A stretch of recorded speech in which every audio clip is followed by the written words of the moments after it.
47కి ప్రపంచంలో number 1 community ఎవరంటే, most powerful community ఎవరంటే, దానికి చిరునామాగా మీరుండాల్సిన అవసరం ఉంది. అదే నా ఆలోచన, అదే నా విజన్, అదే నా సంకల్పం. నా సంకల్పం మనందరి సంకల్పం కావాలని, దానికి ఆమోదం చెప్పాల్సిందిగా మరొక్కసారి మీ అందరినీ కోరుకుంటున్నాను.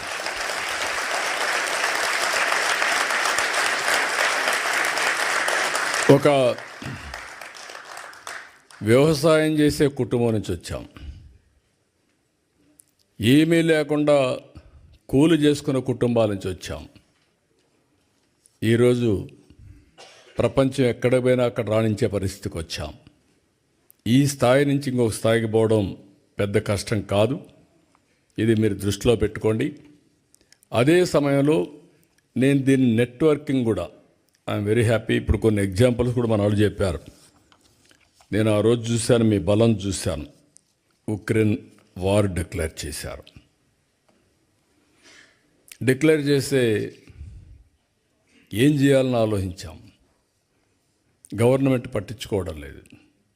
కేంద్రం చేయాల్సిన పనులు చేస్తున్నారు. తెలుగు వాళ్ళు చాలా ఎంటర్ప్రైజింగ్ కమ్యూనిటీ. ఎక్కడ అవకాశాలు ఉన్నాయంటే అక్కడికి వచ్చేస్తారు. యుక్రెయిన్లో ఎంబీబీఎస్ సీట్లు చాలా కాస్ట్ ఎఫెక్టివ్. మెజారిటీ ఇక్కడికి వచ్చేసారు. ఒకరిని చూసి వచ్చేసారు. ఆ రోజు చూస్తే చాలా భయంకరమైన సిచ్యువేషన్. అప్పుడు నేను పిలిపించాను. రవి ఇక్కడ, ఎన్ఆర్టీ రవి ఇక్కడే ఉన్నాడు. ఆయన్ని పిలిపించి అందరితో మాట్లాడి మా దగ్గరుండే నెంబర్లన్నీ తీసుకొని ఒక మెసేజ్ ఇచ్చాం. టోటల్ యూరోప్లో ఉండే వాళ్ళందరూ వచ్చి సొంత డబ్బులు ఖర్చు పెట్టుకొని మన వాళ్ళందరినీ తిరిగి ఇండియాకు పంపించే వరకు పనిచేశారంటే అది తెలుగు జాతి స్ఫూర్తి, మీ కమిట్మెంట్. అది నేను ఒక పైలట్ ఒక మాట చెబితే బ్రహ్మాండంగా చేశారు. కానీ ఒకసారి మోటివేట్ చేస్తాం కానీ, ఇన్స్పిరేషన్ ఇస్తాం కానీ, చేసేవాళ్ళు కూడా ఉండాలి. అంటే మీకు ఒక సామాజిక స్పృహ కాకుండా మళ్ళీ ఎక్కడి నుంచి వచ్చారో ఆ రూట్స్ మర్చిపోకుండా గుర్తుపెట్టుకున్నారంటే చాలామంది మర్చిపోతాం. మీలో కూడా ఒకరిద్దరు ఉంటారు. నాకేంటి, నాకేమొచ్చింది, ఎవరేం చేశారు, నేనే పైకి వచ్చాను అనుకుంటారు. కానీ నేను ఆ రోజు ఇంజనీరింగ్ కాలేజీలే ప్రారంభించకూడదు అనుకొని ఉంటాను అనుకోండి, ఏమయ్యేది? అవునా కాదా? That is the vision I have given. దానికి నేను మీ ఫైల్స్ మోసకపోయాను. మీరు గుర్తుపెట్టుకోవాలి. అంటే ఒక్కొక్క ఇంజనీరింగ్ కాలేజ్ ఫైల్ తీసుకొని, ఒక మెడికల్ కాలేజ్ ఫైల్ తీసుకొని, నాకేం అవసరం లేదు ఢిల్లీలో, వాళ్ళ దగ్గరికి పోయి వాళ్ళకు భోజనం పెట్టి డిన్నర్లు ఇచ్చి అడుక్కొని మీరు మాకు ఇవ్వండి ఇవి అని చెప్పాను. ఎందుకంటే ఫ్యూచర్ చూశాను కాబట్టి ఆ రోజు మీకు చేశాను అవన్నీ. రెండోది, మీరు చూస్తే ముఖ్యమంత్రులు అంటే పెత్తందారులుగా ఉంటాం. నేను బిల్ గేట్స్ని కలవాలా.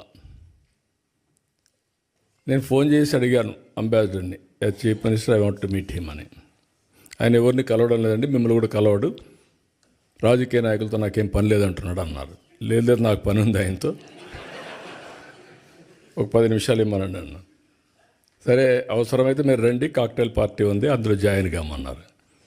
నేను వచ్చి కాక్టైల్ పార్టీకి వచ్చి నెక్స్ట్ డే పేపర్లో హెడ్లైన్స్ వేసి ఈయన కూడా పార్టీలో చేరిపాడని. కరెక్ట్ కాదండి, ఓన్లీ 5-10 మినిట్స్ కావాలని చెప్పి అడిగాను. ఇచ్చాడు.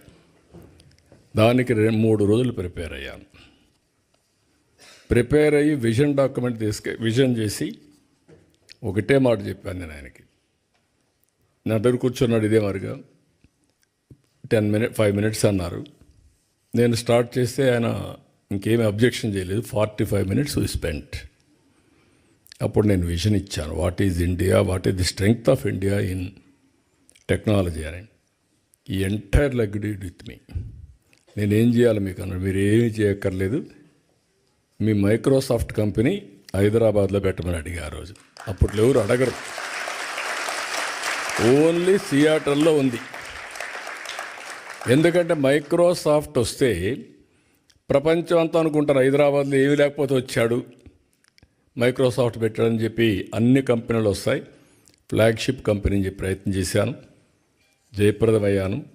ఈరోజు గర్వంగా చెప్తున్నా, ఆ మైక్రోసాఫ్ట్ హైదరాబాద్కు వచ్చింది కాబట్టి తెలుగు బిడ్డ నాదెళ్ల సత్య సీఈఓగా తయారయ్యాడు ఆ కంపెనీకి. That is the elevation, that is the spirit.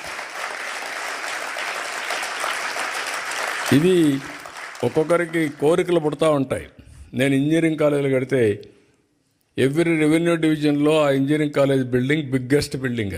అది చూసి నేను కూడా ఈ కాలేజీలో చదువుకోవాలని చదువుకున్న వాడు మీలో కూడా చాలామంది ఉంటారు.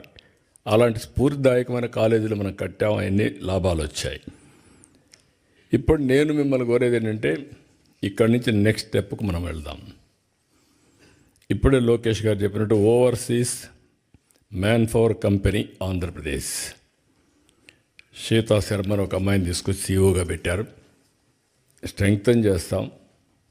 ఎన్ఆర్టీ రవి కూడా ఇక్కడే ఉన్నాడు. ఒక్కొక్క దేశంలో ఒక ఎన్ఆర్టీ మొత్తం కూడా మీరు మొబిలైజ్ చేసి లీడర్స్గా ఉన్నారు. తెలుగుదేశం పార్టీ ఎన్ఆర్ఐ వాళ్ళు ఎన్ఆర్ఐలో ఉంటారు. ఎన్ఆర్టీలో కూడా మీరు ఉండి ఎన్ఆర్టీని బలపరిస్తే గవర్నమెంట్ పరంగా వచ్చినప్పుడు, ఇప్పుడు నేను కూడా ఒక పక్క ముఖ్యమంత్రిని, ఒక పక్క పార్టీ అధ్యక్షుడిని, ఈ రెండు బాధ్యతలు నిర్వహించినప్పుడు that is political governance. Political mandate తీసుకున్నాను, ముఖ్యమంత్రి అయ్యాను. పార్టీ అధ్యక్షుడిగా నేను హామీలు ఇచ్చాను, అవి నెరవేరుస్తాను. పార్టీ కార్యకర్తలు మీరందరూ కూడా పార్టీకి సపోర్ట్ చేసిన వాళ్ళే. మీ రుణం తీర్చుకోవాలి. తగిన విధంగా ప్రతి ఒక్క రుణం తీర్చుకోవడానికి నేను అన్ని విధాల ప్రయత్నం చేస్తున్నాను.